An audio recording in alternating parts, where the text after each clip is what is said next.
എല്ലാവർക്കും ഹാലിയ ന്യൂസിലേക്ക് ഒരിക്കൽ കൂടെ സ്വാഗതം. ഇന്ന് നമ്മുടെ കൂടെ പാസ്റ്റർ വിനോദ് ചാക്കോയുണ്ട്. മൈസൂരിൽ നിന്ന് അനുഗ്രഹിക്കപ്പെട്ട ഒരു ദൈവപുത്രനാണ്, ദൈവദാസനല്ല, ദൈവപുത്രൻ. ഇന്ന് നമ്മൾ സംസാരിക്കാൻ പോകുന്നത് സ്പിരിച്വൽ അറ്റാക്സിനെ പറ്റിയാണ്, അഥവാ ആത്മീകമായ പോരാട്ടങ്ങൾ. ഓക്കെ, എന്താണ് ശരിക്കും ഈ ആത്മീകമായ പോരാട്ടം എന്ന് പറയുന്നത്? അതെ, നമ്മുടെ ക്രിസ്ത്യ മണ്ഡലത്തില്, ആത്മീയ മണ്ഡലത്തില് പല കുടുംബങ്ങളിൽ ഈ പ്രശ്നവുമായിട്ട് ഭയങ്കരമായിട്ട് മാനസികമായിട്ട് ദുഃഖിച്ച് കഴിയുന്ന ഫാമിലീസുണ്ട്. പല ഫാമിലീസുണ്ട്. ഞാൻ പലയിടത്തായിട്ട് നമ്മൾ പോകുമ്പോഴത്തേക്കിന് നമുക്കറിയാം, ഓരോരുത്തരെ കൊണ്ടുവരുമ്പോഴത്തേനും ഓരോരുത്തരെ പ്രാർത്ഥിക്കാൻ കൊണ്ടുവരുമ്പോൾ തന്നെ അറിയാം അവരുടെ ഓൾറെഡി കംപ്ലീറ്റ്ലി പൊസസ്ഡ് ആണ്, ബന്ധിക്കപ്പെട്ടതാണ്. നമുക്ക് നീറ്റായിട്ട് കണ്ടാൽ തന്നെ നമുക്ക് മനസ്സിലാവും. ഓക്കെ, പൊസഷൻ എന്ന് പറയുമ്പോൾ ഈ പ്രേതമാണ്, പ്രേതബാധ എന്നേ ഞാൻ കേട്ടിട്ടുള്ളൂ. അപ്പം ഈ പ്രേതം എന്ന് പറയുന്ന സാധനമാണ് ഈ പൊസസ് ചെയ്യുന്നത്? അല്ല, പൊസഷൻ എന്ന് പറയുന്നത് യെശയ്യാവിൻ്റെ പുസ്തകം 61-ാമത്തെ അധ്യായത്തില് പരിശുദ്ധാത്മാവ് നമ്മുടെ മേൽ വരുമ്പോഴത്തേക്കിന് അതിൻ്റെ അത് പറയുന്നത്, പരിശുദ്ധാത്മാവിൻ്റെ ഫസ്റ്റ് ഡ്യൂട്ടി ഞാൻ ബ്രോക്കൺ ഹാർട്ടഡിനെ ഹീൽ ചെയ്യും എന്നുള്ളതാണ്. മുറിഞ്ഞ ഹൃദയങ്ങളെ ഞാൻ കെട്ടും. എന്തുകൊണ്ടാണ് കെട്ടിയില്ലെങ്കിൽ എന്ത് പറ്റുമെന്ന് പറഞ്ഞാൽ നെക്സ്റ്റ് പറയുന്നത് ബ്രോക്കൺ ഹാർട്ടിനെ ഞാൻ സൗഖ്യമാക്കും, ബന്ധിതരെ ഞാൻ വിടുവിക്കും. ഓക്കെ, അപ്പം ഈ പറഞ്ഞ ബ്രോക്കൺനെസ് സൗഖ്യമായില്ലെങ്കിൽ അത് നമ്മളുടെ ഒരു ബന്ധനമായി മാറും, പ്രിസണായി മാറും, ജയിലായി മാറും. ഈ ജയിൽ വർഷങ്ങൾ നീണ്ടുപോയി കഴിഞ്ഞാൽ പിന്നെ അത് ഒബ്സെഷൻ, അല്ലെങ്കിൽ ഇത് തന്നെ പൊസഷനായത്. ഈ ജയിൽ നമ്മുടെ ഒരു പൊസഷനാണ്. ഈ നെക്സ്റ്റ് വന്ന ഒബ്സെഷൻ ആയി കഴിഞ്ഞാൽ പിന്നെ അഴിന്ന് പുറത്തു വരാൻ തന്നെ ബുദ്ധിമുട്ടാണ്. ഈ രണ്ടെണ്ണാണ് ഡെലിവർ ആകാൻ പറ്റിയ ഒരവസ്ഥകൾ. ഈ മുറിവും ബന്ധിക്കപ്പെട്ട അവസ്ഥയും, ഈ രണ്ടെണ്ണാണ് നമ്മുടെ പുറത്തു വരാൻ പറ്റിയ സാധ്യതയുള്ള എളുപ്പമുള്ള സ്റ്റേജുകൾ. അത് കഴിഞ്ഞാൽ പിന്നെ ഭയങ്കര ട്രീറ്റ്മെൻറ്റും കാര്യങ്ങളും ഒക്കെ ആയിട്ട് പോകുന്ന ഒരു ട്രീറ്റ്മെൻറ്റിലേക്ക് പോകും. പക്ഷേ ഇതെങ്ങനെയാണ് പറ്റുന്നത്? മുറിവ് കാരണം. ഫസ്റ്റ് ഊണ്ടാണ് ഏറ്റവും വലിയ പ്രശ്നം എന്ന സംഭവം. നമ്മുടെ ജീവിതത്തിൽ നമുക്ക് തന്നിട്ടുള്ള, ഇപ്പം നമ്മുടെ ജീവിതത്തിൽ നമുക്ക് ഉള്ള പല നെഗറ്റീവ് എന്ന് ചിന്തിക്കുന്ന കാര്യങ്ങളും നല്ലതിനു വേണ്ടിയാണ് നമുക്ക് തന്നിരിക്കുന്ന. ഇപ്പോൾ ഊണ്ടൊക്കെ ഉണ്ടാകുന്നതെന്ന് പറയുന്നത് നമുക്ക് ക്ഷമിക്കാൻ പെടാത്ത, അല്ലെങ്കിൽ ക്ഷമിക്കാൻ പറ്റത്തില്ല, അല്ലെങ്കിൽ ഹേറ്റഡ്നെസ്, അല്ലെങ്കിൽ ഫിയർ, ഭയം, അവിടെ നിന്നൊക്കെയാണ് ഈ ഊണ്ടെന്ന് പറയുന്ന സാധനം. ഈ ഭയം എന്ന് പറയുന്നത് ദൈവം നമ്മുടെ ഉള്ളിൽ വെച്ചിരിക്കുന്ന നല്ലൊരു ക്യാരക്ടറാണ്. അത് എന്തിനു വേണ്ടിയിട്ടാണ്? നമ്മളൊരു പെട്ടെന്നൊരു സിറ്റുവേഷനിൽ, എന്താ പറയുക, ഭയങ്കരം എങ്ങോട്ട് പോകണമെന്ന് അറിയാൻ മേലാത്ത സിറ്റുവേഷനിൽ നമ്മൾ പെടുമ്പോഴത്തേക്കിന് നമ്മളെ ഒരു സ്പെഷ്യൽ സ്റ്റിറോയിഡായി വരുന്നത്. ഫിയർ എന്ന് പറയുന്നത് സ്പെഷ്യൽ സ്റ്റിറോയിഡാണ്. ആ സ്റ്റിറോയിഡ് വരുമ്പോഴത്തേക്കിന് അവിടുന്ന് രക്ഷപ്പെടാനുള്ള മാർഗമാണ് നമുക്ക് ഫിയർ കൊണ്ടുവരുന്നത്.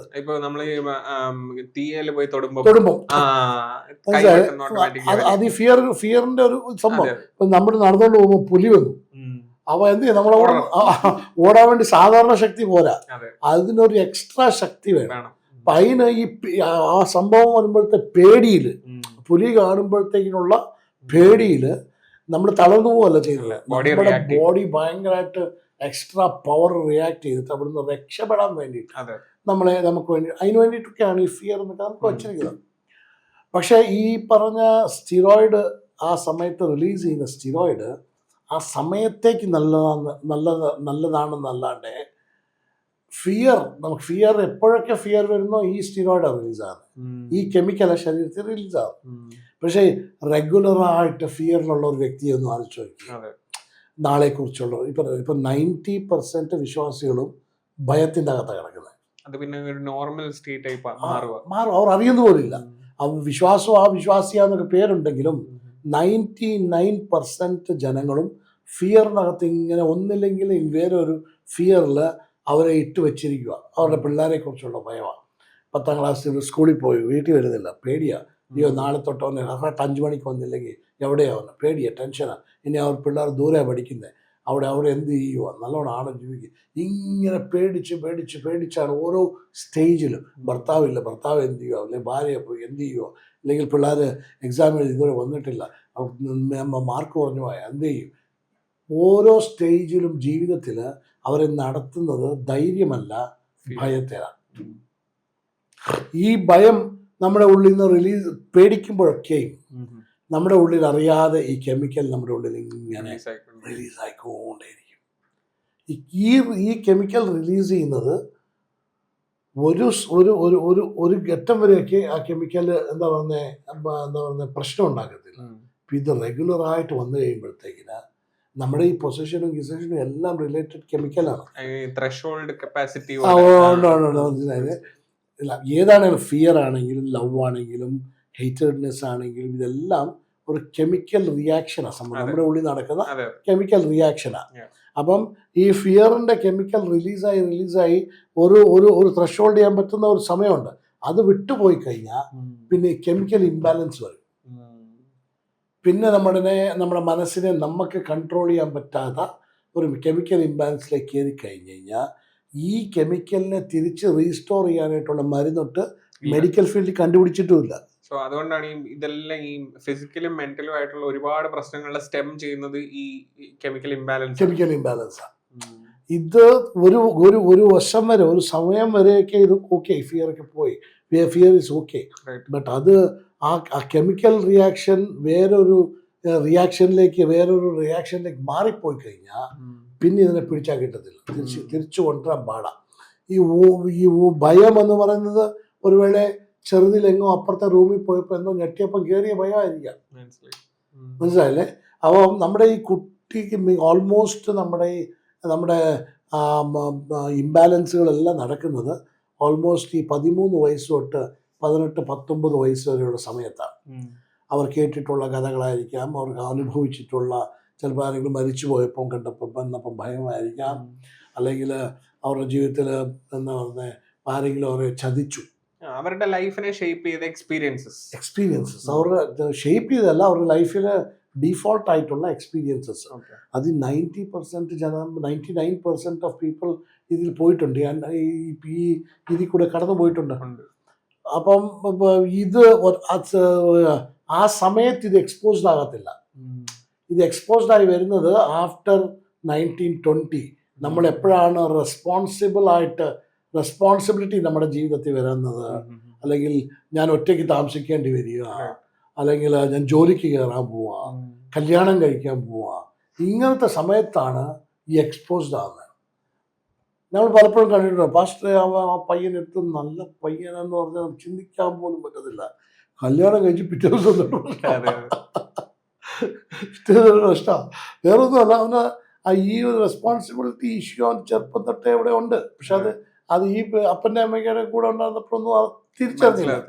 പെട്ടെന്നൊരു ഭാര്യയും വന്ന് ഒരു റെസ്പോൺസിബിലിറ്റി നീക്കാൻ തുടങ്ങുമ്പോഴത്തേക്കിനും അവൻ ആകെ വിഷയമാണ്. അവൻ ഒരു ഇങ്ങനത്തെ ഇഷ്യൂയിൽ വരുന്നതും അവരെ കവർ ചെയ്യാൻ വേണ്ടി കാണിക്കുന്ന ഓരോ കോപ്രായങ്ങളുമാണ്. മനസ്സിലായില്ലേ? ഒന്നാമത് നമ്മളെ തലയ്ക്ക് വിഷയമാണെന്ന് മറ്റുള്ളവർ അറിയരുത്. പിന്നെ ഉള്ളത് ഇവിടുന്ന് എസ്കേപ്പും ചെയ്യണം. എസ്കേപ്പിസമാണ് പിന്നുള്ളത് വരുന്നത്. റെസ്പോൺസിബിലിറ്റി ഏറ്റെടുക്കാൻ പറ്റാതെ വന്നാൽ എസ്കേപ്പിസമാണ് പിന്നുള്ളത്. അതിനുള്ള കാരണങ്ങൾ പറഞ്ഞിട്ടാണ് പിന്നെ പല പല പല പ്രശ്നങ്ങൾ, ഫാമിലി ഇഷ്യൂകളൊക്കെ നടക്കുന്നത്. അപ്പം അതിൻ്റെ ഇടയ്ക്ക് ഒരു കാര്യം, അപ്പം എനിക്ക് തോന്നി ഇത് മെയിൻ ഒരു പ്രശ്നം, അതായത് ഈ ഹൈഡ് ചെയ്യുന്ന കാര്യങ്ങൾ. അതായത് നമ്മുടെ ഒരുമാതിരിപ്പെട്ട ഈ കുടുംബങ്ങളിലെല്ലാം ഈ പറഞ്ഞ പോലെ വിഷയങ്ങളെല്ലാം ഏകദേശം ഒന്ന് തന്നെ, അണ്ടർലൈൻ പ്രോബ്ലംസ് എല്ലാം ഏകദേശം ഒന്ന് തന്നെ. പക്ഷെ ആരോടും ഒന്നും തുറന്നും പറയത്തില്ല. എല്ലാവരും പെർഫെക്റ്റ് ആണെന്നുള്ള രീതിയിൽ അവര് സ്വന്തം അവരെ തന്നെ കൺവിൻസ് ചെയ്യുകയും ചെയ്യും. പുറത്ത് നാട്ടുകാരെ എല്ലാം കബളിപ്പിക്കാനും നോക്കും. അപ്പം അങ്ങനെയുള്ള ഒരു സിറ്റുവേഷനിൽ ഒരു കള്ളത്തിൽ നിന്ന് തുടങ്ങും, അത് പിന്നെ 10 കള്ളമാവും, മറച്ചു വെക്കാൻ വേണ്ടിയിട്ട് കള്ളം മേളുടെ കള്ളമാവും. ഒന്ന് നമ്മുടെ ജീവിതത്തിൽ ഞാൻ പ്രേക്ഷകരോട് പറയുന്നതാണ്, നിങ്ങളുടെ കുടുംബത്തിൽ നിങ്ങളുടെ കുഞ്ഞുങ്ങൾക്ക് ചെറുപ്പത്തിൽ തന്നെ ഏതെങ്കിലും രീതിയിൽ അങ്ങനെ ആയിട്ടുണ്ടെങ്കിൽ അവർക്കൊരു കൗൺസിലിംഗ് കൊടുക്കുന്നതോ ഇല്ലെങ്കിൽ റൈറ്റ് പ്രെയറിൻ്റെ അടുത്ത് പ്രാർത്ഥിക്കുന്ന, ശരിക്കും ഇതിനെക്കുറിച്ച് അറിയാവുന്ന പ്രാർത്ഥിക്കാൻ പറ്റിയ ഒരു ദേവദാസന്മാർ പ്രാർത്ഥിപ്പിക്കുന്നതോ, അവരെ ഒന്നുകൂടെ നിങ്ങൾ മാതാപിതാക്കൾ എന്നുള്ള നിലയിൽ കുറച്ചുകൂടെ ഒന്ന് കൗൺസിൽ ചെയ്ത് പേടിക്കേണ്ട, ഭയപ്പെടേണ്ട എന്നൊക്കെ പറഞ്ഞ് അവരെ ധൈര്യപ്പെടുത്തുന്നതും ഏറ്റവും നല്ലതായിരിക്കും. അല്ലെങ്കിൽ ചുമ്മാ വട്ടടാ മിണ്ടാലിടാ എന്നും പറഞ്ഞ് അവരെ എന്ത് ചെയ്യരുത്,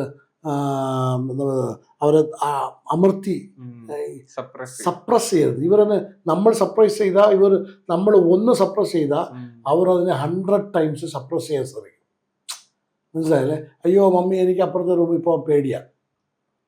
അപ്പോഴത്തേന് ഇവനെ കളിയാക്കിയിട്ട് ഓടിച്ചു കഴിഞ്ഞാൽ അത് പിന്നെ ആ പേടി അവന് കാണിക്കത്തുമില്ല. അവൻ ആ പേടി ഉള്ളിലിങ്ങനെ സപ്രസ് ചെയ്ത് നമ്മൾ കണ്ടിട്ടുണ്ട്. അപ്പുറത്തെ റൂമിൽ ഓടിപ്പോയിട്ട് പെട്ടെന്ന് വിറന്ന് എടുത്തോണ്ട് വന്ന് തിരിച്ചെടുത്തോണ്ട് വന്നിട്ടുണ്ട്. കാരണം പേടി അത് പറയാനും പറ്റത്തില്ല, എടുത്തോണ്ട് വരാതിരിക്കാനും പറ്റത്തില്ല. അപ്പോൾ ആ പേടി നമ്മൾ സപ്രസ് ചെയ്തുകൊണ്ടാവട്ടെ നമ്മൾ പിന്നെ മുന്നോട്ട് ജീവിക്കുന്നത്. അത് ലൈഫ് ലോങ് ആയി സപ്രസിങ്. പിന്നെ നാളെ വലിയതാകുമ്പോൾ ഇത് കൂടത്തേ ഉള്ളൂ, കുറയത്തില്ല. അപ്പം നമ്മുടെ അറ്റാക്സ് എന്ന് പറയുന്നത് ഇന്ന് കാണുന്നത് അറ്റാക്ക് ഇന്നത്തെ സാധനം അല്ല. പലപ്പോഴും ഇപ്പം നമ്മളിപ്പം ഒരു എന്തെങ്കിലും പ്രശ്നമായിട്ടോ പാസ്റ്റിന് എടുത്തുകൊണ്ടിരുന്നു. സർഫേസ് ലെവലിൽ കാണുന്ന പ്രശ്നങ്ങളല്ല. അതിനൊരു ഹിസ്റ്ററി ഉണ്ട്, റൂട്ടുണ്ട്, റൂട്ട് കോസ് ഉണ്ട്. ഇത് കണ്ടുപിടിക്കാൻ പറ്റാത്തിടത്തോളം കാലം ഇവരെ വിട്ട് തലയിട്ട് ഇളക്കിയിട്ട് അടിച്ചു പൊട്ടിച്ചിട്ടൊന്നും ഒരു കാര്യമില്ല. അപ്പം ഇതിന് റൂട്ട് കോസ് ഉണ്ട്, തീർച്ചയായിട്ടും ഇതിന് റൂട്ട് കോസ് ഉണ്ട്, ഹിസ്റ്ററി ഉണ്ട്. ഇത് ചുമ്മാ കയറി വന്നതല്ല, ഇതിനൊരു ഹിസ്റ്ററി ഉണ്ട്, കാരണമുണ്ട്. കാരണം കൂടാതെ ഒന്നും സംഭവിക്കത്തില്ല. ഇതിനൊരു ഹിസ്റ്ററി ഉണ്ട്. അപ്പോൾ ഈ അറ്റാക്കിൻ്റെ പുറകിൽ ഒരു ഹിസ്റ്ററി ഉണ്ട്. എനിക്കറിയാവുന്നൊരു പെൺകൊച്ച്, നല്ലൊരു പാസ്റ്റിൻ്റെ മോളാണ്. അവൾക്ക് എന്താ പറയുന്നത്, MBBS പഠിക്കുക. ലാസ്റ്റ് എക്സാം, ബാക്കി എല്ലാ എക്സാമും ജയിച്ചു, ലാസ്റ്റ് എക്സാം. അപ്പോൾ പുള്ളിക്കാരത്തേക്ക് കൊണ്ട് ഈ പ്രശ്നമുണ്ട്. യൂട്യൂബിൽ ഏതോ ഒരു പയ്യനുമായിട്ട് പുള്ളിക്കാരത്തേക്ക് ഇഷ്ടമായി. കണ്ടിട്ടില്ല, വീഡിയോസ് കണ്ട് മാത്രം, ഒരു പാരസോഷ്യൽ ബിഹേവിയർ. ഈ പുള്ളിയായിട്ട് അങ്ങ് വർത്താനോ ഫുൾ ടൈം ഇവനെ നോക്കിയിട്ടാ എനിക്ക് തന്നെ ഭയങ്കര ഇഷ്ടമാണോ. ലിറ്ററലി ചർച്ചിൽ എന്നെ ഇവിടെ പ്രാർത്ഥിക്കാൻ കൊണ്ടുവന്നിട്ട് ചർച്ചയിൽ ഇരുത്തിയിട്ട് ഇവളിതാ പരിപാടി. ജനത്തിൻ്റെ മുന്നിൽ ഓപ്പണായിട്ട് യൂട്യൂബിൽ നോക്കിയിട്ട് അവനെ നോക്കിയിട്ട് ചിരിക്കുന്ന. ഞാൻ പിന്നെ കാണാൻ കേട്ടോ, ഞാൻ ചർച്ചിലാകട്ടോ. ഇത് ഫുൾ ടൈം പാസ്റ്ററിൻ്റെ മോള. എന്നായും പാസ്റ്ററെ ഞങ്ങൾക്ക് ഇവിടെ നിർത്താൻ പറ്റത്തില്ല, ഞങ്ങളങ്ങ് വരുവാ. അപ്പം ഇത് പെട്ടെന്നുണ്ടായ ഒരു സംഭവമൊന്നുമല്ല. ഇതിനെ കൊണ്ട് എടുത്തുകൊണ്ട് അപ്പോഴും മെഡിക്കൽ ഷോപ്പിൽ കൊണ്ടുപോകും, മെഡിസിൻ കൊണ്ടുപോകും. അവരിതിനെ ട്രീറ്റ് ചെയ്യാൻ പോലും അവർ കാരണം അറിയത്തില്ല. ഇതിനുള്ള മെഡിസിൻ കണ്ടുപിടിച്ചിട്ട് പോലും ഇല്ല.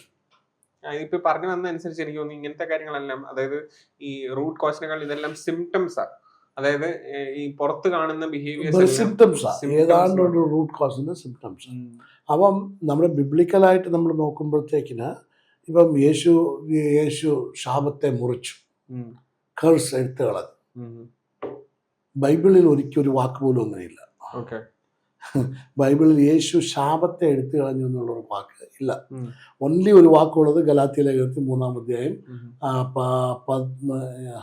12-13 എന്തോ ക്രൂശ് മരത്തിന് മേൽ തൂക്കപ്പെട്ടവൻ ക്ഷപിക്കപ്പെട്ടവൻ. പക്ഷെ അതിൻ്റെ അകത്ത് എഴുതിയിരിക്കുന്ന വാക്ക് ന്യായപ്രമാണത്തിന്റെ ശാപത്തെ അവൻ അവിടുന്ന് നീക്കിക്കളഞ്ഞു. മനസ്സിലായല്ലേ? ലോ ആയിട്ട് സംബന്ധപ്പെട്ടവരുടെ മേലിൽ ഉള്ള ശാപം അത് പോയത്. നമ്മളൊരു ലോ ആയിട്ട് ഒരു ബന്ധമില്ല. നമ്മൾ ജാതീയന്മാരായിരുന്നു. നമ്മൾ ഏതൊക്കെ ജാതിയിൽ നിന്ന് എന്തൊക്കെ ചെയ്തിട്ടാണ് നമ്മൾ വന്നതെന്നുള്ളത് നമുക്കൊരു റിലയില്ല. നമ്മുടെ പൂർവ്വപിതാക്കന്മാർ എന്തൊക്കെയാ കാണിച്ചതെന്നുള്ളത് ഒന്നിനും ഒരു കണക്കും ഇല്ല. മനസ്സിലായില്ലേ? അപ്പോൾ ഈ പറഞ്ഞ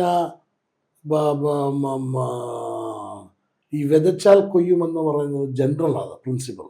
അത് ഈ പറഞ്ഞ യഹൂദന് മാത്രം ക്രിസ്ത്യന് മാത്രം ഒന്നുമല്ല. അത് നാച്ചുറൽ ലോയാ സംഭവം.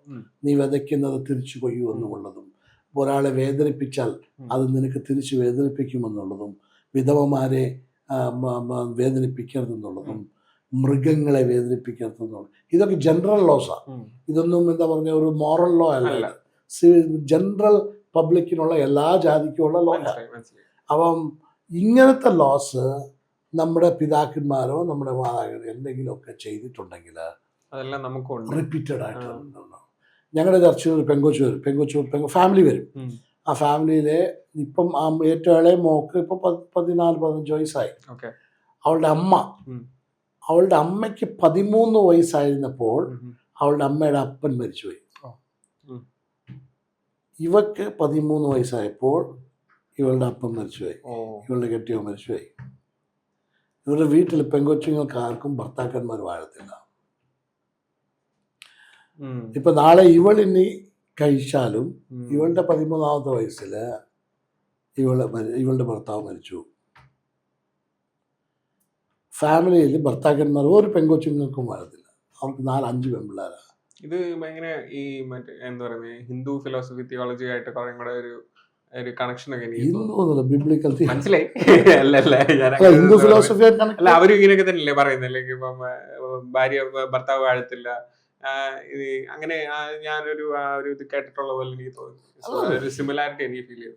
അങ്ങനെയല്ല, അല്ല എനിക്ക് പറഞ്ഞത് മനസ്സിലായി. കാരണം ഈ കൾച്ചേഴ്സിനും ഡിഫറെന്റ് ആയിട്ടുള്ള ജാതികളുടെ ഇടയിലെല്ലാം ഇവർക്ക് ഈ ലോസും ഈ ഇതെല്ലാം അവർക്കും ആപ്ലിക്കബിളാ. അതെ മനസ്സിലായി. ഇതിന്റെ പ്രശ്നം അറിയോ, ഇവരുടെ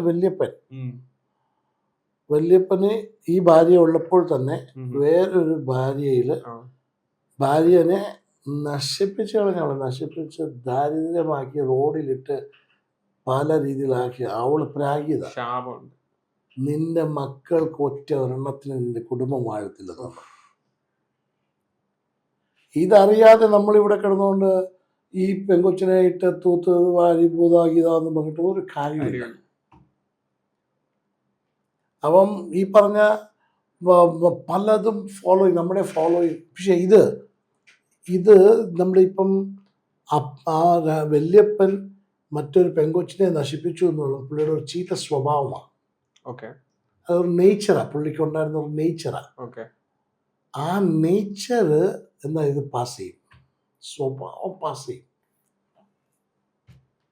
ഇല്ലേ, നമ്മുടെ അപ്പൻ്റെ സ്വഭാവം എത്രയോ നോക്കില്ലേ, അത് ചീത്തയാണല്ലോ, അത് യേശുവിനെ വിശ്വസിച്ചാൽ മാറിയോ? മാറത്തില്ല. ചീത്തയൊക്കെ എത്രയോ നമ്മുടെ അപ്പൻ്റെയൊക്കെ സ്വഭാവം നമ്മുടെ കയ്യിലുണ്ട്. അതിനെയൊക്കെ നമ്മൾ ഒതുക്കി കുറച്ചൊക്കെ ഷെയ്പ്പ് ആക്കിയാലേ ഏതാണ്ട് നമ്മൾ ആരാണെന്നുള്ളത് പുറത്തു വരാൻ ഉണ്ട്. അപ്പം ഓൾമോസ്റ്റ് എന്താ പറയുന്നത്, നമ്മൾ ഈ പറഞ്ഞ എന്താ പറയുക അറ്റാക്കിൽ വരുന്ന ഇത് നമ്മൾ ഈവിൾ സ്പിരിറ്റ് എന്നൊക്കെ നമ്മൾ പറയത്തില്ലേ. ഈവിൾ സ്പിരിറ്റ് എന്നത് വേറൊന്നുമല്ല, ചീത്ത സ്വഭാവമുള്ള ആത്മാവെന്നുള്ളതാണ്, വേറൊന്നുമല്ല അത്. അപ്പം നമുക്ക് വിരോധമുള്ളത് ആത്മമണ്ഡലത്തോടാണ്, ശരീരത്തോടല്ല. അത് പ്രിൻസിപ്പാലിറ്റീസ് ആയിട്ടും റൂളേഴ്സ് ആയിട്ടും ഒക്കെ. ഈ പ്രിൻസിപ്പാലിറ്റീസ് എന്നൊക്കെ പറയുന്നത് വേറൊന്നുമല്ല, ദൂതന്മാരിലും പ്രിൻസിപ്പാലിറ്റീസ് ഉണ്ട്. അതുപോലെ തന്നെ ഈ പറഞ്ഞ ഇവിടുത്തെ ദുരാത്മ മണ്ഡലത്തിലും പ്രിൻസിപ്പാലിറ്റീസ് ഉണ്ട്. ഈ പ്രിൻസിപ്പാലിറ്റീസിന്റെ പേരെന്നാണെന്നറിയാവോ? ഒരു ദൂതന്റെ പേരാ കോപം, ഇനിയൊരു ദൂതന്റെ പേരാ അസൂയ, ഇനിയൊരു ദൂതന്റെ പേരാണ് ഭയം, ഇനിയൊരു ദൂതന്റെ പേരാണ് ആത്മഹത്യ, ഇനിയൊരു ദൂതന്റെ പേരാണ് പക. മനസ്സിലായില്ലേ? അപ്പോഴാണ് വിശ്വാസി ഇവിടെ എന്താ പറയുന്നത്, തൊട്ടടുത്ത വിശ്വാസിയുമായിട്ട് വഴക്ക് പിടിച്ചിട്ട് ഒരുത്തനെ ക്ഷമിക്കാൻ പറ്റാതെ ഇങ്ങനെ ഉള്ളി വെച്ചോണ്ടിരിക്കുക. ഇത് കുറച്ച് നാളത്തേക്ക് കുഴപ്പമില്ല, ഇതിങ്ങനെ വെച്ച് ഈ പകയും കെമിക്കൽ റിയാക്ഷനാണ്. കെമിക്കൽ റിയാക്ട് ആകുമ്പോഴാണ് ഈ ഹെയ്റ്റ് ആകുന്നത്, ഹെയ്റ്റഡ്നെസ് വരുന്നത്. അപ്പം ഈ ഹെയ്റ്റായി എപ്പോഴും ഓർക്കുമ്പോൾ അവനെ കൈ കെട്ടിയ ഞാൻ പണ്ട് വരെ ആയിരുന്നെങ്കിൽ അവൻ്റെ ഇതിങ്ങനെ ഉള്ളിലിങ്ങനെ ഇരുന്ന് ഈ കെമിക്കൽ റിയാക്ട് ചെയ്ത് ഒരു പീരീഡ് ഉണ്ട്. അത് വിട്ട് കഴിഞ്ഞാൽ ഇവർക്ക് ഡോറാ. ഇവിടെ വരെ അത് ഊണ്ടാത്, ഈ പീരീഡ് വരെ ഊണ്ടാ. നിനക്ക് ഒന്ന് കൗൺസിൽ ചെയ്ത് മാറിയാൽ ഈ കെമിക്കലൊക്കെ ഡെലീറ്റ് ആയിട്ട് ക്ലിയർ ആവും. വിട്ട് പുറത്തു വരാൻ പറ്റിയതാ സംഭവം. ക്ഷമിക്കാനും സാധ്യതയുണ്ട്, വിട്ടുപോയാൽ വരാൻ സാധ്യതയുണ്ട്. പക്ഷേ ഈ ലിമിറ്റ് പോയി കഴിഞ്ഞാൽ എന്ത് ചെയ്യും? ഈ ഹേറ്റഡ്നെസ് എന്ന് പറയുന്ന സ്പിരിറ്റ് കണക്ട് ആവും. കാരണം ഈ ഹേറ്റഡ്നെസ് ഉള്ളവനെ കൺട്രോൾ ചെയ്യാൻ പറ്റിയ അധികാരം ഇവനുണ്ട്. ഡോർ ഓപ്പൺ ചെയ്താൽ ഇവൻ റൈറ്റ് ഉണ്ട് കയറി ഇവനെ അറ്റാക്ക് ചെയ്യാൻ. അത് നമ്മുടെ ഫിസിക്കലിലാണ്, അതായത് നമ്മുടെ ബോഡിയിലാണോ അത് എഫക്ട് ചെയ്യുന്നത്, അതോ ഫസ്റ്റ് ഒക്കെ മൈൻഡിലാണ്. ഫസ്റ്റ് ഒക്കെ ഹേറ്റഡ്നെസ് ഉണ്ടായിരിക്കുമ്പോൾ മൊത്തം മൈൻഡിലാണ്. പക്ഷേ വൺസ് ഈ സ്പിരിറ്റുമായിട്ട് നമ്മൾ, അതാണ് ബന്ധിതരെ ബോണ്ടഡ് ആയി കഴിഞ്ഞാൽ പിന്നെ you are not controlling, you don't have any control എന്നാണ്. ബൗണ്ടഡ് എന്നത് അവിടെ പറയുന്നത് ബന്ധിതർ എന്നത് ഇംഗ്ലീഷിൽ those who are in jail are being released. ഈ ജയിലിന്റെ പ്രത്യേകത എന്നാ? പിന്നെ ഇറങ്ങാൻ പറ്റത്തില്ല. അല്ല, നിനക്കും പുറത്തുമായിട്ട് ഒരു കൺട്രോൾ ഇല്ല. U don't have your own choice there. Jail എന്ന് പറഞ്ഞാൽ you are under somebody's control. അതാണ് ജയിലിന്റെ വേറെ വിഷയമൊന്നുമല്ല, നീ വേറെ ആരുടെയോ ഒരാളുടെ കൺട്രോളിലായി. അപ്പൊ ഊണ്ടെന്ന് പറയുന്നത് you have time, you can come out. പ്രാർത്ഥിച്ച് ക്ഷമ പ്രാപിച്ച് ഒന്ന് വിട്ടുകളഞ്ഞ് ലോകത്തിന്റെ ഒരു natural consequences you can come out easily. With prayer also you can come out. But ഈ ഊണ്ട്, അതേ ഊണ്ട് ഇങ്ങനെ വെച്ച് ചിലപ്പം ചേട്ട അനിയൻ തമ്മിലുള്ള ഊണ്ടായിരിക്കും, ചിലപ്പോൾ അപ്പനും അമ്മയും തമ്മിലുള്ള ഊണ്ടാ, ചിലപ്പോൾ അമ്മയും മൗനും തമ്മിലുള്ള ഊണ്ടാ. ഇതിങ്ങനെ കണ്ട് നോക്കുമ്പോഴൊക്കെ ഇതിങ്ങനെ ഉള്ളിലിങ്ങനെ ചോദ്യമായി വെച്ചുകൊണ്ടിരുന്ന് പിന്നെ മെല്ലെ ഡോർ ഓപ്പൺ ചെയ്യുന്നത് ഏതാണ് ഈ പറഞ്ഞ പ്രിൻസിപ്പാലിറ്റീസിൽ നിങ്ങളുടെ വൂണ്ടുമായിട്ട് ഏതാണോ കണക്ട് ചെയ്യാൻ പറ്റിയത് അതുമായിട്ട് ഇത് ചേർന്ന് കഴിഞ്ഞ് once this enters then you are bonded ജയിലിലായി. ഇനിയിപ്പം എന്താന്ന് പറഞ്ഞാൽ ഇതിൻ്റെ സിമിലറായിട്ട് വരുന്ന ഇതുവരെയും ചേട്ടൻ അനിയനോടായിരുന്നു, അമ്മ അപ്പനോടായിരുന്നു, ഇല്ലെങ്കിൽ മകൻ അമ്മയോട് മകൻ അപ്പനോട് ഉള്ള ഒരു ഊണ്ടായിരുന്നു ഇതുവരെ ഉണ്ടായിരുന്നത്. പക്ഷെ ബൗണ്ടായി കഴിയുമ്പോൾ എന്താവുമെന്നറിയോ, സിമിലറായിട്ട് തോന്നുന്ന എല്ലാരോടും നമുക്ക് പ്രശ്നം ഉണ്ടാകും.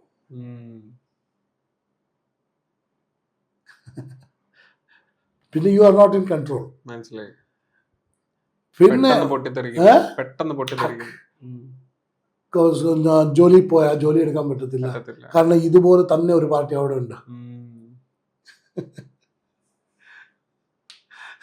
ഫാമിലി കുടുംബജീവിതം തുടങ്ങുമ്പോൾ പറ്റത്തില്ല, കാരണം ഇതേ ക്യാരക്ടർ ഉള്ളത് ഏതോ തന്നെ അവിടെ ഉണ്ട്.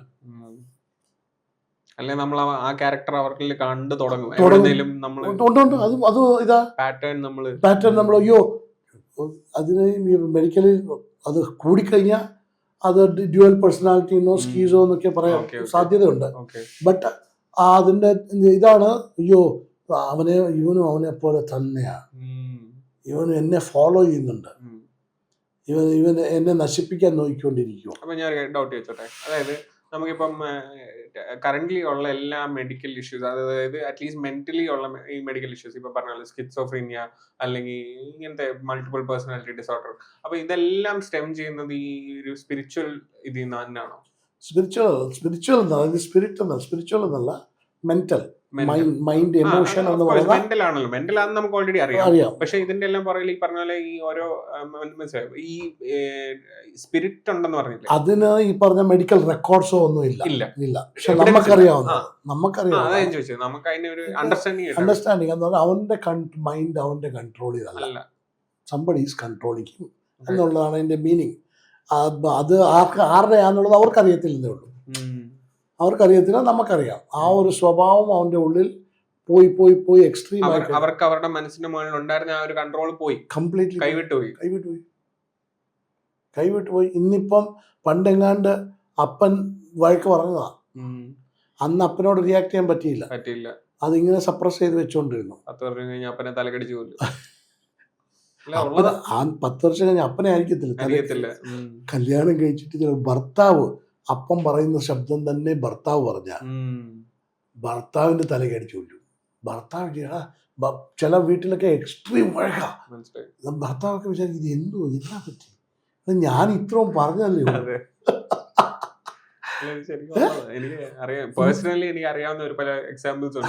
ഞാൻ ഇത്രയും പറഞ്ഞേ ഉള്ളൂ, നീ എന്തിനാ ഇത്രയും ഇതാകുന്നേ? അന്നത്തെ നല്ല ഈ സംഭവം പണ്ട് അപ്പനോട് പറയാൻ പറ്റാഞ്ഞതാ. ഇന്ന് ബെസ്റ്റായിട്ട് ഇവിടെ ഭർത്താവിൻ്റെ അടുത്ത് റിയാക്ട് ചെയ്യാൻ പറ്റും, അതുകൊണ്ട് ഏത് വെള്ളം അവിടെ റിയാക്ട് ചെയ്തോണ്ടിരിക്കും. ചില സമയത്ത് നമുക്ക് തന്നെ നമ്മളിൽ തന്നെ അങ്ങനത്തെ സ്വഭാവങ്ങളുണ്ട്. അപ്പം ഇതിങ്ങനെ ബബിളപ്പ് ചെയ്ത് വരുന്ന ചില സമയത്ത്, അതായത് ചില സമയത്ത് ഇപ്പൊ എന്തെങ്കിലും സംഭവിച്ചു നമ്മൾ അതിനോട് റിയാക്ട് ചെയ്യുന്നതെന്ന് പറയുന്നത് നമ്മൾക്ക് തന്നെ അറിയത്തില്ല ആ മെമ്മറി പെട്ടെന്ന് എവിടുന്നാ വന്നത്. അത് ഇല്ലെങ്കിൽ പെട്ടെന്ന് എന്തിനാ നമ്മൾ അങ്ങനെ റിയാക്ട് ചെയ്യുന്നത് കുറച്ച് കഴിഞ്ഞ് നമ്മൾ തന്നെ അതെന്ത് സംഭവം. അപ്പം ഈ മെമ്മറിക്ക് ഭയങ്കര പവറുണ്ട്. മെമ്മറിയെക്കാട്ടിലും പിന്നെ ഡീപ്പായിട്ട് പറഞ്ഞാൽ എമോഷനാണ് നമ്മളെ 99% നമ്മളെ കൺട്രോൾ ചെയ്തുകൊണ്ടിരിക്കുന്നത്. ആ എമോഷൻ നല്ല എമോഷൻ ആകേണ്ടി നല്ലതിന് വേണ്ടി തന്നതാണ് എമോഷൻ എന്ന് പറയുന്നത്. ബട്ട് അൺഫോർച്ചുനേറ്റ്ലി നമ്മുടെ എമോഷൻ കംപ്ലീറ്റ്ലി ഹൈജാക്ഡ് ആയിരിക്കുക. ഹൈജാക്ഡ് ആയിട്ട് ഇറ്റ്സ് കൺട്രോളിങ് അവർ സെൽഫ്. നമ്മുടെ കംപ്ലീറ്റ് സെൽഫിനെ നമ്മളായിരിക്കാൻ വേണ്ടിയിട്ട് ആകാതിരിക്കാൻ കൺട്രോൾ ചെയ്തുകൊണ്ടിരിക്കുക. നമ്മളാകാതിരിക്കാൻ വേണ്ടിയിട്ട് നമ്മൾ മോസ്റ്റ് ഇപ്പം കഴിഞ്ഞ ആഴ്ചകൾ സൺഷിപ്പ് എന്ന് പറയുന്നത് പുത്രത്വം. പുത്രത്വത്തിലേക്ക് നമ്മൾ കയറാതിരിക്കാൻ നമ്മളെ കൺട്രോൾ ചെയ്യുന്നത് മൊത്തം ഈ പറഞ്ഞ എമോഷൻ ഹൈജാക്കിങ്ങാണ്. എന്നെ കൊണ്ട് പറ്റത്തില്ല, ധൈര്യമുണ്ടോ, ദൈവം ചെയ്യുമോ ഇല്ലേ, ഇതൊക്കെ എമോഷണൽ ഹൈജാക്സാണ്. ഈ ലോകത്തിൻ്റെ പ്രമാണം, the law of this world has hijacked our emotion. നിന്നെ കൊണ്ട് കഴിയത്തില്ല, നിൻ്റെ ജോലിയില്ല, നിൻ്റെ പൈസ ഇല്ല, നിൻ്റെ അപ്പനെ കൊണ്ട് കഴിയത്തില്ല, അപ്പൻ ട്രൈ ചെയ്ത് നടന്നില്ല, അവൻ തോറ്റുപോയതാ, എനിക്കും തോൽവി വരും, ബാങ്കുകാർ എന്നെ മൈൻഡ് ചെയ്യത്തില്ല, നമ്മൾ ഈ സോഷ്യലി നമ്മൾ ആരും ഒന്നുമല്ല. പുത്രത്വത്തിലേക്ക് കയറാതിരിക്കാൻ നമ്മുടെ എമോഷനെ ഹൈജാക്ക് വെച്ചിരിക്കുക. നമ്മുടെ അൺലിമിറ്റഡ്നെസ്സിലേക്ക് കാണാതിരിക്കാനായിട്ട്, അൺലിമിറ്റഡ്നെസ്സിലേക്ക് ഒരു സ്റ്റെപ്പ് വെക്കാതിരിക്കാൻ വേണ്ടിയിട്ട് നമ്മൾ എമോഷണലി ഹൈജാക്റ്റാണ് കംപ്ലീറ്റ്ലി. അപ്പം അത് ഈ 99% ഹൈജാക്റ്റാണ്. ആ ഒരു എമോഷണലി ഒരു ഡെലിവറൻസ് എന്ന് പറയുന്നത് അതിനെക്കുറിച്ച് അറിയത്തില്ല. ഒന്നാമത്തെക്കുറിച്ച് അതിനെക്കുറിച്ച് അറിയത്തില്ല, രണ്ടാമത്തെക്കുറിച്ച് അതിനെക്കുറിച്ച് പഠിപ്പിച്ചിട്ടില്ല ആരും. പക്ഷേ യേശു കംപ്ലീറ്റ്ലി അതിനെ മാത്രം ഫോക്കസ് ചെയ്തായിരുന്നു നടന്നുകൊണ്ടിരുന്നത്. മാത്യു 11:28 പറയുന്നത്, കഷ്ടപ്പെടുന്നവരും ഭാരം ചുമക്കുന്നവരും എൻ്റെ അരികെ വരികയും ഞാൻ I will give you the rest എന്ന് പറയുന്നത്. നെക്സ്റ്റ് അവിടെ കൊണ്ട് പ്രസംഗിച്ചാൽ പിന്നെ പറയും ആ പുള്ളി ചുമടെടുക്കാൻ വന്ന വാക്യം. നെക്സ്റ്റ് വാക്യം പറയുന്നത്, my teachings are so light, take up that yoke and learn from me so that your mind will get rest.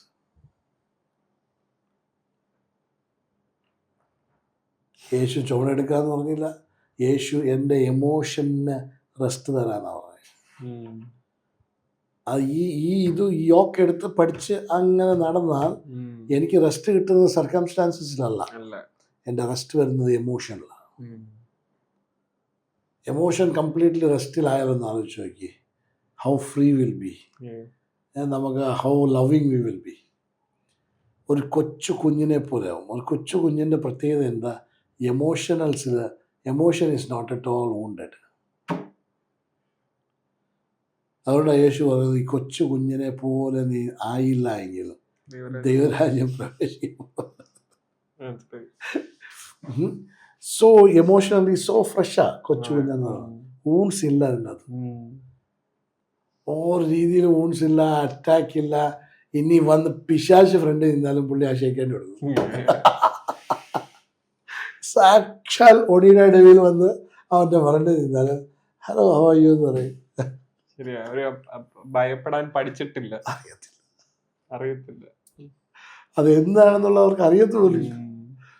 ഏറ്റവും ഒരു 10 നില കെട്ടിടത്തിന്റെ മേളിൽ നിർത്തിയിട്ട് മോനെ ചാടിക്കൂടാന്ന് പറഞ്ഞാൽ ചാട്ടു, എൻ്റെ അപ്പം താഴെ പിടിക്കുമെന്ന് പറഞ്ഞാൽ ചാടും. അപ്പോൾ ആ ഒരു എമോഷണൽ ഹൈജാക്കിൽ നിന്ന് നമ്മളെ പുറത്തു കൊണ്ടിരുന്ന നമ്മളെ തന്നെ we have that God is not going to do that. അത് ദൈവത്തിൻ്റെ ജോലിയല്ല ചെയ്യുന്നത്. ദൈവം his duty is to secure your spirit as yourself. God has secured you, spirit and you, but mind in the transformation, mind in the renewal, that we have to take the responsibility. Right. അപ്പോൾ ഈ പറഞ്ഞ എല്ലാം നമ്മളുടെ എന്ത് തന്നെ faith chemical റിയാക്ഷനാണ്.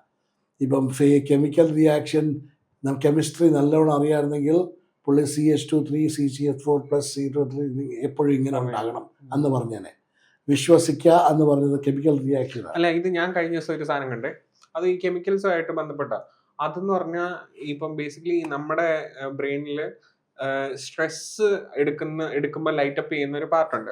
ആ same part തന്നെയാണ് നമ്മൾ ഗ്രാറ്റിറ്റ്യൂഡ് ഫീൽ ചെയ്യുമ്പോൾ ലൈറ്റപ്പ് ചെയ്യുന്നത്. ഓക്കെ, സോ ഇത് സംഭവിക്കുന്നത് എന്താന്ന് വെച്ചാൽ ഇത് രണ്ടും ഒരേ സമയത്ത് ഫങ്ഷൻ ചെയ്യാൻ പറ്റത്തില്ല. അതായത് നമ്മൾ സ്ട്രെസ് എടുക്കുന്ന സമയത്ത് നമുക്ക് ഗ്രാറ്റിറ്റ്യൂഡ് തോന്നത്തില്ല. അതേസമയം നമ്മൾ എന്തെങ്കിലും ഒരു കാര്യത്തിന് നമ്മൾക്ക് ഗ്രാറ്റിറ്റ്യൂഡ്, നമ്മൾ മനഃപൂർവ്വം ഗ്രാറ്റിറ്റ്യൂഡ് നമ്മൾ ചെയ്യുവാണെങ്കിൽ, ഒരു ഗ്രാറ്റിറ്റ്യൂഡ് ജേർണലോ അല്ലെ മൂന്ന് ദൈവം തന്ന 3 കാര്യങ്ങളെ പറ്റി നമ്മൾ ചിന്തിക്കുകയോ ചെയ്യുവാണെങ്കിൽ നമുക്ക് ആ സമയത്ത് ലിറ്ററലി നമ്മുടെ ബ്രെയിനിന് സ്ട്രെസ് എടുക്കാൻ പറ്റത്തില്ല. ഇല്ല, സെയിം തന്നെയാ ലവും ഹേറ്റഡ്നെസ്സും. മനസ്സിലായല്ലേ? നിന്റെ ഭാര്യയുടെ മേല് നിനക്ക് അരിശമുള്ള സമയത്ത് സ്നേഹിക്കാൻ പറ്റത്തില്ല. കാരണം ഇത് രണ്ടും ഒരേ ഇതാ വരുന്നത്. മനസ്സിലായല്ലേ? ലവിന് ചെല്ലേണ്ടിയ ആ സെറോട്ടോണിൻ ചെല്ലാതെ വരുമ്പോൾ അതിനെക്കാട്ടിലും കൂടുതൽ വരുന്ന ഈ കെമിക്കൽ വരുന്നത് കൊണ്ടാണ് നമുക്ക് ഹേറ്റഡ്നെസ് തോന്നുന്നത്. അപ്പം ലവ് ഉണ്ടെങ്കിലും ഇതേ ബ്ലിങ്ക് ആകത്തുള്ളൂ, ഹേറ്റഡ്നെസ് ഉണ്ടെങ്കിലും ഇതേ ബ്ലിങ്ക് ആകത്തുള്ളൂ. ഹേറ്റഡ്നെസ് ഉള്ളപ്പോൾ ലവ് ബ്ലിങ്ക് ആകത്തേ ഇല്ല. സോ ഇതെല്ലാം കെമിക്കൽ റിയാക്ഷൻസ് ആണ്. നമുക്ക് അതിന് ആ ഒരു ഒതന്റിക് ആയിട്ട് പറയാൻ നമുക്ക് അത് പഠിച്ചിട്ടില്ല, നമുക്ക് അറിയത്തില്ല. ബട്ട് സ്റ്റിൽ ഇതാണ് ശരിക്കുമുള്ള ഫെയ്ത്ത്, കറേജ്, പാട്രിയോട്ടിസം, പാഷൻ, ഇതെല്ലാം നമ്മുടെ കെമിക്കൽ റിയാക്ഷൻസ്. കെമിക്കൽ റിയാക്ഷൻ കൊണ്ട് എക്സ്പ്ലെയിൻ ചെയ്യാം. പക്ഷെ അതിനൊന്നും നമുക്ക് ഇപ്പം ഈ പറഞ്ഞല്ലേ, നമുക്ക് ദൈവം നമ്മള് എന്ത് പറയുന്നു, ഒരു സെല്ല് എങ്ങനെ ഉണ്ടാക്കിയെന്നുള്ളത് നമുക്ക് വേണേ കണ്ടുപിടിക്കാം, അല്ലെ? ലൈക്ക് മനസ്സിലായോ, അതിന്റെ അകത്ത് എന്തോ ഉള്ളതെന്നൊക്കെ കണ്ടുപിടിക്കാം. പക്ഷെ അത് എന്തിനാന്ന് നമുക്ക് അറിയത്തില്ല. ആ സെയിം പാറ്റേൺ പറഞ്ഞല്ലേ നമുക്ക് ഇപ്പം പനി വന്നാൽ ഉള്ള കെമിക്കൽ റിയാക്ഷൻ എന്താണെന്ന് അവർക്ക് കണ്ടുപിടിച്ചിട്ട് ഇപ്പോൾ $650 കഴിച്ചു കഴിഞ്ഞാൽ അതൊരു കെമിക്കൽ നമുക്ക് ചെല്ലുമ്പോഴത്തേന് ആ കെമിക്കൽ റിയാക്ഷൻ കൂടിയിട്ട് ഇത് ന്യൂട്രലൈസ്ഡ് ആകുകയാണ് എന്നുള്ളത് അവർക്ക് പിടികിട്ടിയിട്ടുണ്ട്.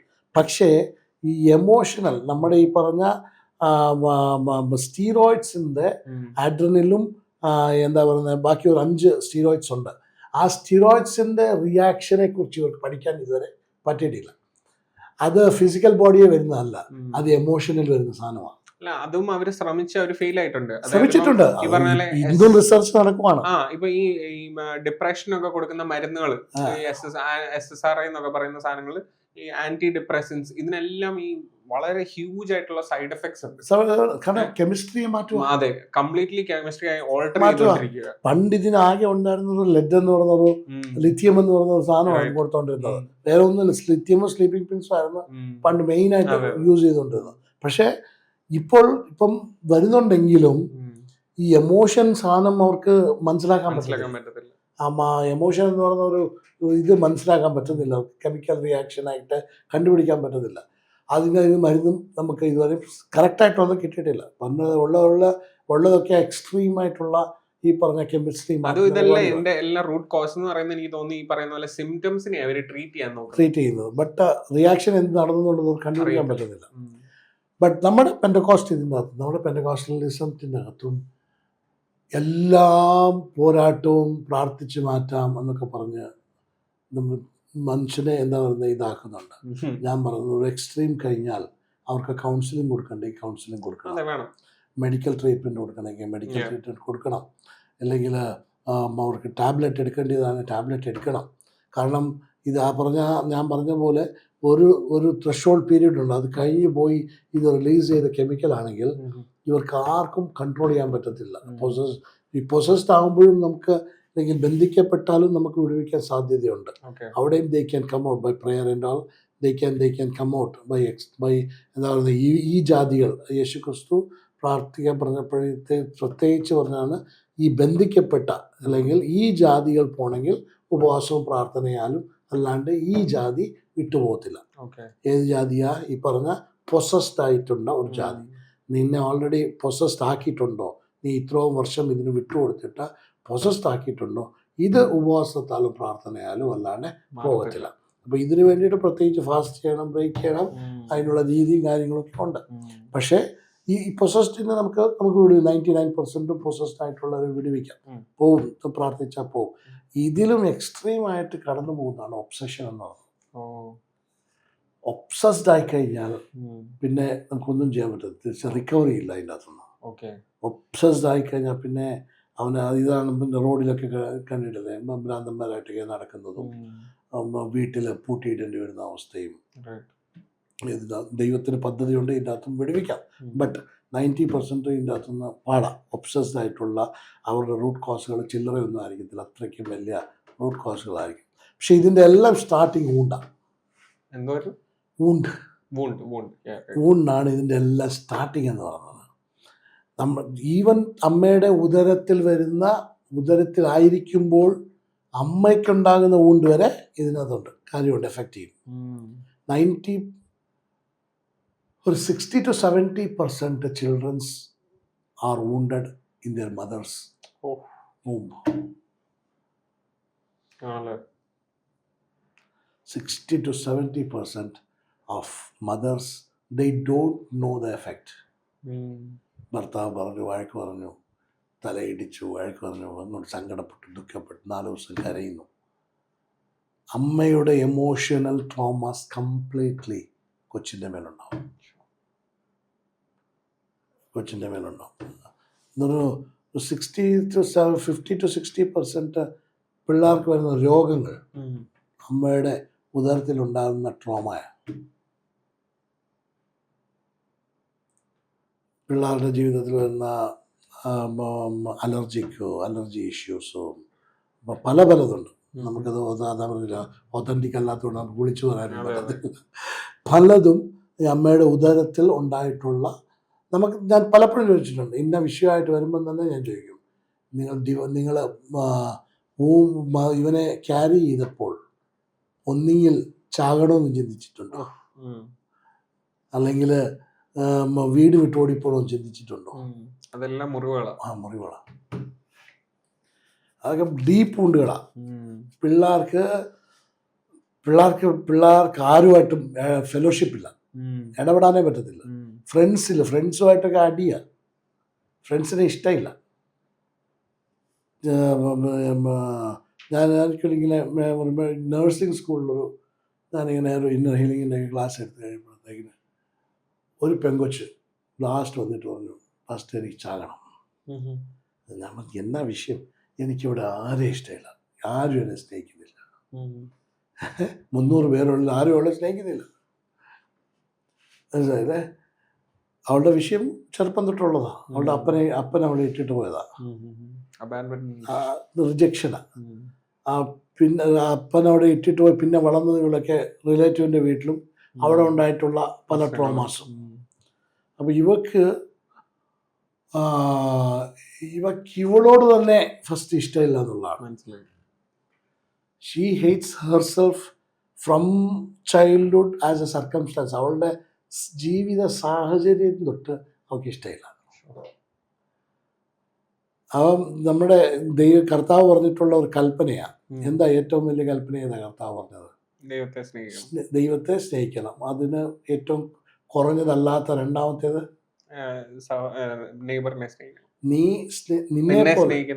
നിന്റെ അതിനെ ഒന്ന് റിവേഴ്സ് ഫോമിലൊന്ന് പറയാൻ പറ്റുമോ?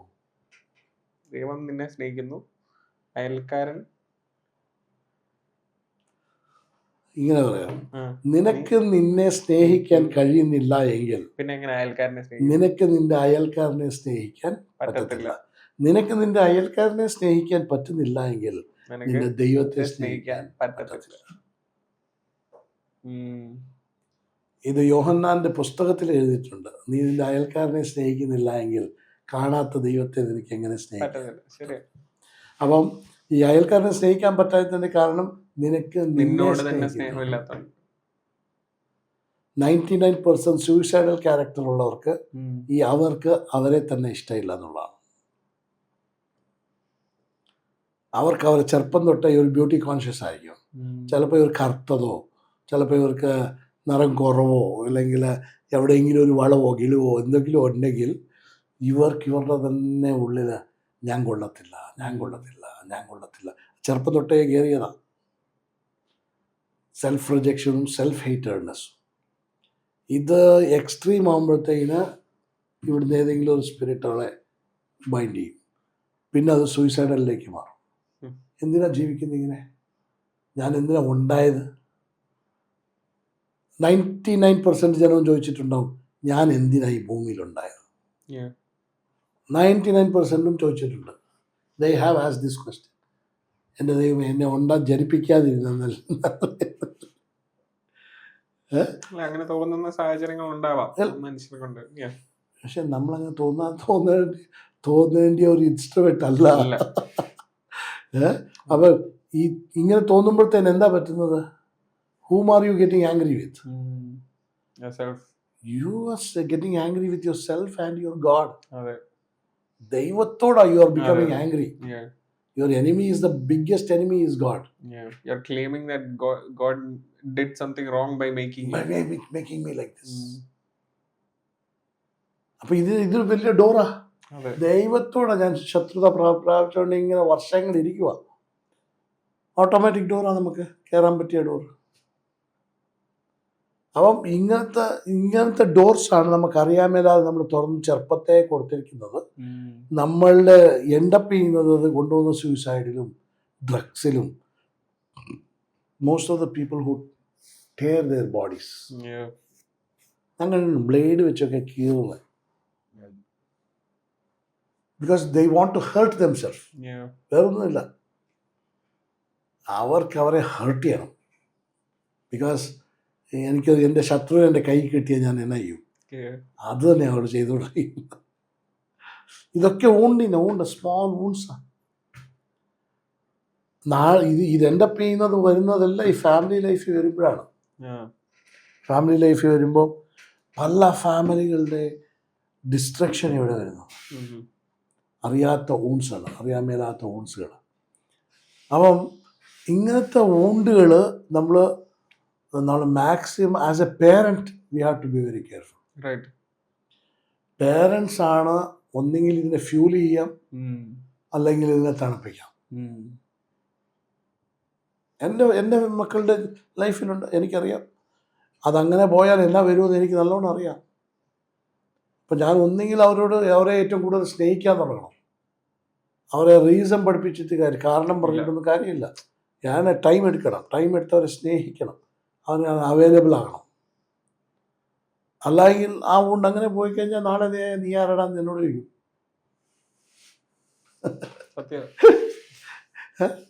നീ എന്തിനാ എന്നെ ജനിപ്പിച്ചേ? ഈ ചോദ്യം വരും, തീർച്ചയായിട്ടും വരും. അപ്പം അത് ഭയങ്കര നമ്മുടെ കുഞ്ഞുങ്ങളെ വളർത്തുന്ന സമയത്ത് നമ്മൾ we have to be very very very very careful. എങ്ങനെയോ ജനിച്ചു പോവും വളർന്നു പോവും എന്നല്ല, നമ്മൾ we have to be careful. പിന്നെ ഒരു അബ്യൂസ്ഡ് ഇത് നമ്മൾ സ്നേഹത്തോടെ വേറെ ഉള്ളവരുടെ വീട്ടിലൊക്കെ വിടുന്നത് നമുക്കറിയത്തില്ല അവിടെ എന്തൊക്കെയാ. എനിക്ക് തോന്നുന്നു ആ സിസ്റ്റത്തിന്റെ ഒരു പ്രശ്നം കൂടെ ഉണ്ട്. അതായത് നമ്മളുടെ എല്ലാ സിസ്റ്റം അങ്ങനെ ബിൽഡ് ചെയ്ത് വെച്ചേക്കും. ഇപ്പൊ സ്കൂള് തന്നെ എടുക്കുക. സ്കൂൾ എന്ന് പറയുന്ന ആ ഒരു ഫുൾ സിസ്റ്റം തന്നെ ഇപ്പം സ്വന്തം പിള്ളേരെ കംപ്ലീറ്റ് സ്ട്രേഞ്ചേഴ്സിന്റെ അടുത്തോട്ട് വേറെ ഒരു ഗ്രൂപ്പ് ഓഫ് പിള്ളേരുടെ അടുത്തോട്ട് ഒരു ദിവസത്തിന്റെ ഒരു പ്രധാന ഭാഗം വിട്ടേക്കുവാ. അവിടെ എന്തുവാ നടക്കുന്നത് പോലും അറിയത്തില്ല. ഈ പിള്ളേര് വീട്ടിൽ വന്നിട്ട് പിന്നെ എന്തേലും പറഞ്ഞു അതിന്റെ അകത്ത് ഏറ്റവും നല്ലതേ അവർ പറയത്തുള്ളൂ, വേണ്ടാത്തതൊന്നും അവർ പറയാൻ പോകുന്നില്ല. നമുക്ക് എല്ലാവർക്കും അറിയാവുന്ന കാര്യങ്ങൾ. പക്ഷെ ആ ഒരു സിസ്റ്റം അങ്ങനെ ബിൽഡ് ചെയ്തങ്ങ് വെച്ചേക്കുക. അപ്പൊ അതിന്റെ അകത്തൊന്നും പുറത്തോട്ട് ആരും ചിന്തിക്കുന്ന പോലും ഇല്ല. അതും ഈ പാരന്റ്സിനെ ബ്ലെയിം ചെയ്യാൻ പറ്റുമോ? പാരന്റ്സ് എങ്ങനെയും അവര് 2 പൈസ ഉണ്ടാക്കി അവരുടെ റെന്റും കൊടുത്ത്. അല്ല, ഇതിന്റെ അകത്ത് നല്ലതുമുണ്ട്. ഈ ഇങ്ങനെ വരുന്നതുകൊണ്ട് പിള്ളേർക്ക് ഒരു കൺസ്ട്രക്ഷൻ മൈൻഡ് സെറ്റ് സംഭവം അവരുടെ അതിൻ്റെ അകത്തെ വെല്ലുവിളികളെ ജയിക്കാനും ഉള്ള ഒരു വലിയൊരു പോസിറ്റീവ്നെസ് അതിൻ്റെ അകത്തുണ്ട്. പക്ഷേ അതേ സമയത്ത് അതിൻ്റെ അകത്ത് ഉണ്ടാകുന്ന നെഗറ്റീവ് മൈൻഡ് സെറ്റ്സിനെ കൗൺസിൽ ചെയ്യാൻ പറ്റിയ ഒരു റൂം കൂടെ സ്കൂൾസിൽ ഉണ്ടാകണം. ഇപ്പം US ഉള്ള സ്കൂളിൽ സ്പീച്ച് കൗൺസിലേഴ്സ് എല്ലാ സ്കൂളിലും ഒരു കൗൺസിലർ ഉണ്ടാകണമെന്ന് നിർബന്ധമാണ്. അവർക്ക് അവരുടെ റൂമിൻ്റെ അകത്ത് ആർക്ക് എപ്പോൾ വേണേലും ചെന്ന് എന്ത് വേണേലും സംസാരിക്കാം, അവർക്കുള്ള വിഷയം സംസാരിക്കാം. കൗൺസിലേഴ്സ് എന്നുള്ള ഒരു റൂം എല്ലാ സ്കൂൾസിലും ഉണ്ട്. പേരൻസിന് പോലും എക്സസ് ആയിട്ട് അവരെ തല്ലാനോ അബ്യൂസ് ചെയ്യാനോ ഒന്നും പറ്റത്തില്ല. അവർ രാവിലെ സ്കൂളിൽ വന്നു കഴിഞ്ഞാൽ ഇവിടെ ഷർട്ടിൻ്റെ ഇവിടെയൊക്കെ പൊക്കി നോക്കും, അല്ലെങ്കിൽ കാച്ചട്ടയുടെ ഇവിടെ താഴെയൊക്കെ പൊക്കി നോക്കും. വേണ്ടാത്ത മാർക്സ് ഉണ്ടോ, അടിച്ചിട്ടുണ്ടെങ്കിൽ അപ്പനെന്നെ അടിച്ചതാ, അത് കംപ്ലൈൻറ്റ് ചെയ്താൽ അരമണിക്കൂറിനകത്ത് പോലീസ് എടുപ്പോൾ അവർ ജയിലിനകത്തിരിക്കും, വിടത്തില്ല അവരവിടെ. അപ്പം അങ്ങനെ ഒരു കൗൺസിലിംഗ് ഇല്ലെങ്കിൽ അങ്ങനെ ഒരു ധൈര്യം ആ പിള്ളേർക്കുണ്ട്. മനസ്സിലായി. നമുക്ക് പറയാനൊരു സ്ഥലമുണ്ട്, എന്തെങ്കിലും പറ്റിയാന്നുള്ളത്. ഇവിടെ അതില്ല. ഇവിടെ ഇവരിതെല്ലാം സപ്രസ് ചെയ്യുക. ടീച്ചർ അവളെ മിസ്യൂസ് ചെയ്തു, അവളങ്ങ് സഹിക്കുക. പുറത്ത് പറയാൻ പറ്റത്തില്ല. ടീച്ചർ പറഞ്ഞാൽ പിന്നെ ടീച്ചർ അടിക്കും, ടീച്ചറിനെ തോപ്പിക്കും. എൻ്റെ എൻ്റെ ഏറ്റവും ഇളയ മോളാണ്, അവളെ കണ്ണെടുത്ത അവിടുത്തെ ഒരു കന്നഡ സാറിന് ഇഷ്ടമല്ല. പോയാൽ പിന്നെ അവളെ അങ്ങ് എഴുതേറ്റ് നിർത്തിയിട്ടങ്ങ് ഹ്യൂമിലേറ്റ് ചെയ്യുക. 8ാം ക്ലാസ്സിൽ 9ൽ 10ാം ക്ലാസ്സിൽ പുള്ളി അവൾ പറഞ്ഞു, കന്നഡ സബ്ജക്റ്റേ എനിക്ക് വേണ്ട, ഞാൻ സെക്കൻഡ് ലാംഗ്വേജ് ഹിന്ദി എടുത്തോളാം, പറ്റുമെങ്കിൽ എന്നെ സ്കൂളിൽ വിട്, ഇല്ലെങ്കിൽ വിടണ്ട. എടി ഹിന്ദി നിനക്ക് അറിയത്തില്ല, തോറ്റാലും കുഴപ്പമില്ല, എനിക്ക് കന്നഡയിൽ പോകണ്ട, ഹിന്ദി എടുത്തോളൂ. മനസ്സിലായില്ലേ? അപ്പം ഇത് പറയാനുള്ള ധൈര്യം ഉള്ളതുകൊണ്ട് അവൾ വന്ന് പറഞ്ഞു. ഇപ്പോൾ പറയാൻ ചില വീടുകളിൽ അവർ ഫ്രീഡം കൊടുത്തിട്ടേ ഇല്ല. അപ്പോൾ നമ്മുടെ മിക്കതായിട്ടുള്ള 90% ഫാമിലികളുടെ ഈ ട്രോമ കടന്നു പോകുന്നുണ്ട്. ഒന്നുകിൽ ഭാര്യ ഭർത്താവുമായിട്ടായിരിക്കാം, അവരങ്ങ് ജീവിച്ചു പോവുക, അവർക്ക് അഡ്ജസ്റ്റ് ചെയ്യാൻ പറ്റുന്നില്ല, എന്നാൽ ജീവിച്ചു പോവുക. ചിലപ്പോൾ മക്കളുടെ ജീവിതത്തിലായിരിക്കാം, ചിലപ്പം കെട്ടിക്കൊണ്ട് വന്ന ഒരു പെങ്കൊച്ചിൻ്റെ ജീവിതത്തിലായിരിക്കാം. അപ്പം ഇത് നിങ്ങളുടെ വീട്ടിൽ ഒരാൾക്കൊരു ക്യാൻസർ വന്നാൽ നിങ്ങൾ എങ്ങനെ ട്രീറ്റ് ചെയ്യും? പുള്ളിയെ പുറത്തിറക്കി വിടത്തില്ല, അല്ലെങ്കിൽ ഇഗ്നോർ ചെയ്യത്തില്ല, കുറച്ചുകൂടെ ടേക്ക് കെയർ ചെയ്യത്തേ ഉള്ളൂ. അപ്പം അങ്ങനത്തെ ഒരു സംഭവം വരുമ്പോൾ നിങ്ങളുടെ ജീവിതത്തിൽ അങ്ങനെ ഒരാൾ നിങ്ങളുടെ വീട്ടിലുണ്ടെങ്കിൽ കുറച്ചുകൂടെ ഒരു ടേക്ക് കെയർ ചെയ്യും. ഇതൊരു രോഗം തന്നെയാണ്, ഇതൊരു എന്താ പറയുന്നത്, അഹങ്കാരമല്ല. നമ്മൾ ചിലപ്പം അവൻ്റെ സ്വഭാവമൊക്കെ കണ്ട് അവരുടെ സ്വഭാവം കണ്ടു കഴിഞ്ഞാൽ തോന്നിവാസമല്ലേ എന്നൊക്കെ പറയും, അവനൊരു അഹങ്കാരിയാണ് എന്നൊക്കെ പറഞ്ഞ് ഡിക്ലെയർ ചെയ്തിട്ട് പിന്നെ അവനെ വേറെ ഒരു കോർണറൈസ് ചെയ്ത് കളയും. വീട്ടിൽ വന്ന ശാപ്പാടും തരത്തില്ല, ഒരു കോർണറൈസ് ചെയ്യുന്ന ഒരു സ്വഭാവമാണ്. അങ്ങനെ ആക്കാതെ നിങ്ങളുടെ എമോഷണൽ വരുന്ന പ്രശ്നവും ഒരു രോഗം തന്നെയാണ്. എങ്ങനെ നിങ്ങൾക്കൊരു ക്യാൻസർ വന്നാൽ വയറുവേദന അധികമായാൽ നിങ്ങളെല്ലാവരും പോയി ആ ഒരാളെ സഹായിക്കുന്നത് പോലെ ഇതൊരു രോഗമാണ്. പുള്ളിക്കൊരു സഹായം ആവശ്യമാണ്. He needs help, he needs A real help. ഒന്നുകിൽ പ്രാർത്ഥനയായിരിക്കാം, അല്ലെങ്കിൽ മെഡിക്കേഷൻ ആയിരിക്കാം, അല്ലെങ്കിൽ കൗൺസിലിംഗ് ആയിരിക്കാം. 90% ഞാൻ പറയുന്നത് ക്ലിനിക്കൽ തെറാപ്പിസ്റ്റിനെ അപ്രോച്ച് ചെയ്യുന്നത് ഏറ്റവും നല്ലതായിരിക്കാം. ഈ എക്സ്ട്രീം ആയിക്കഴിഞ്ഞവർക്ക്, എന്താ പറയുന്നത്, ആ ഒരു ത്രഷോൾഡ് വിട്ടു പോകുന്നവർക്ക് ക്ലിനിക്കൽ തെറാപ്പിസ്റ്റിനെ, മെഡിസിന് ഡയറക്റ്റ് പോകാതെ ഒരു കൗൺസിലിംഗ് ക്ലിനിക്കൽ തെറാപ്പിസ്റ്റിനെ അപ്രോച്ച് ചെയ്യുന്നത് ഏറ്റവും നല്ലതായിരിക്കാം. അപ്പോൾ ഒരു ഡോക്ടർ ഫീലിങ്ങും വരത്തില്ല. ഒരു കൗൺസിലിങ്ങിൽ തന്നെ ഇതിനകത്തൊരു 90% കുറയ്ക്കാൻ പറ്റും. ഇതിൽ നിന്നുണ്ടാകുന്ന അനേക രോഗങ്ങളുണ്ട്. നിങ്ങളുടെ ഊൺസിൽ നിന്ന് കെമിക്കൽ ഇത്രമാത്രം സ്വന്തം ചേട്ടനും അനിയനും ഉള്ള പക, ഉള്ള വഴക്ക്, അവിടെ ഉണ്ടായിരിക്കുന്ന റിലീസ് ചെയ്തിരിക്കുന്ന കെമിക്കല് അവരുടെ ജീവിതത്തിൽ ഒന്നുകിൽ ക്യാൻസർ, ആഫ്റ്റർ 45-50 അത് ക്യാൻസറിലേക്ക് നീങ്ങും. അത്രയ്ക്കും ഹാംഫുള്ളാണ് ഈ കെമിക്കൽ. നമുക്ക് നന്മയ്ക്കാണ് തന്നതെങ്കിലും ഇതിനെ മിസ്യൂസ്ഡ് ആയിട്ട് നമ്മളിങ്ങനെ യൂസ് ചെയ്തുകൊണ്ടിരുന്നാൽ ദറ്റ് ലീഡ്സ് ടു ഡിഫറെൻറ്റ് എന്താ പറയുന്നത്. കാരണം എന്നറിയോ, ഇത് നമ്മുടെ മെയിനായിട്ട് നമ്മുടെ അറ്റാക്ക് ചെയ്യുന്നത് നമ്മുടെ മാരോയാണ്, ബോൺ മാരോനെ. ബൈബിളിൽ പറയുന്നത് പാപത്തെ മറച്ചു വെച്ചാൽ നിന്റെ എല്ല് തെയ്യും എന്ന് പറയുന്നത്. Means this chemical steroids, what it has been released unwantedly heavily, this attacks directly to our marrow. Bone marrow attack ചെയ്താൽ കുഴപ്പം ഇമ്മ്യൂണിറ്റി സിസ്റ്റം ഡിഫോൾട്ടിലാണ്. നമുക്ക് ഏത് രോഗവും നമുക്ക് കയറി വരത്തക്ക രീതിയിൽ we are open to all diseases.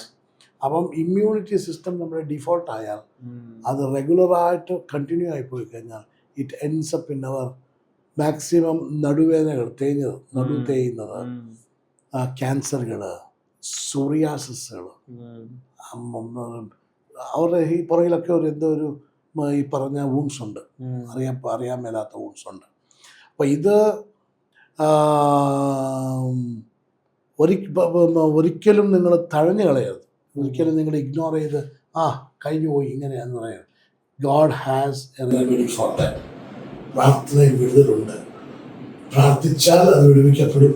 ചില അഭിഷേകമുള്ള ദേവദാസന്മാർ, ശുശ്രൂഷിക്കുന്ന ദേവദാസന്മാർ ഇതിന് മേൽ പ്രാർത്ഥിച്ചാൽ തീർച്ചയായിട്ടും വിടുതലുണ്ട്. അത്ഭുതം ചെയ്യുകയും അതിനെ കൗൺസിൽ ചെയ്ത് പ്രാർത്ഥിച്ചാൽ ഞങ്ങൾ എത്രയോ കണ്ടിട്ടുണ്ട്. അങ്ങനെ വിടുവിച്ച് ഞാൻ പറഞ്ഞ പാസ്റ്റർ മോളിൻ്റെ MBBS കഴിഞ്ഞ് PG കഴിഞ്ഞ് അവള് ഗവൺമെൻറ് ഡോക്ടറായിരുന്നു. മനസ്സിലാക്കില്ല, ഇങ്ങനെ ആയിപ്പോയല്ലോ എന്ന് ഞാൻ കരഞ്ഞിട്ടുണ്ട് ആ പെങ്കൊച്ചിനെ ഓർത്തിട്ട്. കാരണം ചർച്ചിൽ ഞാൻ പ്രസംഗിക്കുമ്പം ഇവളിരുന്നുകൊണ്ട് കണ്ടുകൊണ്ട് സംസാരിച്ച് ചിരിക്കുക. ഞാൻ പ്രസംഗം നിർത്തി കരഞ്ഞിട്ടുണ്ട്, അത്രയ്ക്ക് സങ്കടമായിട്ടുണ്ട്. ബട്ട് 3-4 months എടുത്തു. But completely deliver. ഇന്ന് ഗവൺമെൻറ് ഹോസ്പിറ്റലിൽ ജോലിക്കാരെത്തിയാണ്. സോ ദൈവസന്നിധിയിൽ വിടുതലുണ്ട്, ദൈവത്തിന് അത്ഭുതം ചെയ്യാൻ കഴിയും. പക്ഷേ find out the right way, right track and put faith in the Lord. പിന്നെ നിങ്ങളുടെ ഹൃദയത്തെ കാക്കണം. അത് ഏത് വയസ്സിലാണെങ്കിലും, ചെറിയ വയസ്സിലാണെങ്കിലും, ചാകാൻ നിർത്തിന് മുന്നിലാണെങ്കിലും, you should guard your heart, emotion, so that no wounds will stay in your mind, in your memory room. നിങ്ങളുടെ മെമ്മറി റൂമിൻ്റെ അകത്ത് വേണ്ടാത്തതും വേണ്ടതുമായിട്ട് ഒരു വൂണ്ടും ക്യാരി ചെയ്യാനുള്ള സ്ഥലമല്ലത്. ഒരു പക വെച്ചുകൊണ്ടെടുക്കേണ്ട സ്ഥലമല്ലത്. എത്രമാത്രം നിങ്ങൾ വെച്ചുകൊണ്ടിരിക്കുന്നോ അത് നമ്മുടെ വിചാരം അവനെ ഞാൻ തോൽപ്പിച്ചിട്ടേ ഉള്ളെന്നുള്ള രീതിയിലായിരിക്കും വെച്ചുകൊണ്ടിരിക്കുന്നത്. പക്ഷെ നിൻ്റെ ജീവിതത്തെയാണ് അത് വേട്ടയാടിക്കൊണ്ടിരിക്കുന്നത്. പുള്ളിക്ക് ഒന്നും ഇതിനെക്കുറിച്ച് അറിയത്തുമില്ല. പുള്ളി ജയജീവിതം ജീവിക്കുകയായിരിക്കും നിൻ്റെ ശത്രു. But you will be ഹേർട്ടഡ്, you are in danger. അതുകൊണ്ട് വൂണ്ട് ക്യാരി ചെയ്യാനുള്ള സ്ഥലമല്ല, ഹേറ്റഡ്നെസ് ക്യാരി ചെയ്യാനുള്ള സ്ഥലമല്ല. അതിനെ കംപ്ലീറ്റായിട്ട് ഡിലീറ്റ് ചെയ്ത് അതിനെ പുറത്ത് വന്ന് പരിശുദ്ധാത്മാവുമായിട്ട് സൗഖ്യം പ്രാപിക്കുന്നത് ഏറ്റവും ആവശ്യമാണ്. പരിശുദ്ധാത്മാവുമായിട്ട് അത് സൗഖ്യമാക്കിയില്ലെങ്കിൽ ദൈവശബ്ദത്തെ പോലും കേൾക്കാൻ പറ്റത്തില്ല, മനസ്സിലാക്കാൻ പറ്റത്തില്ല, ദൈവഹിതത്തിൽ ജീവിക്കാൻ പറ്റത്തില്ല. God bless you. ദൈവം നിങ്ങളെ ധാരാളം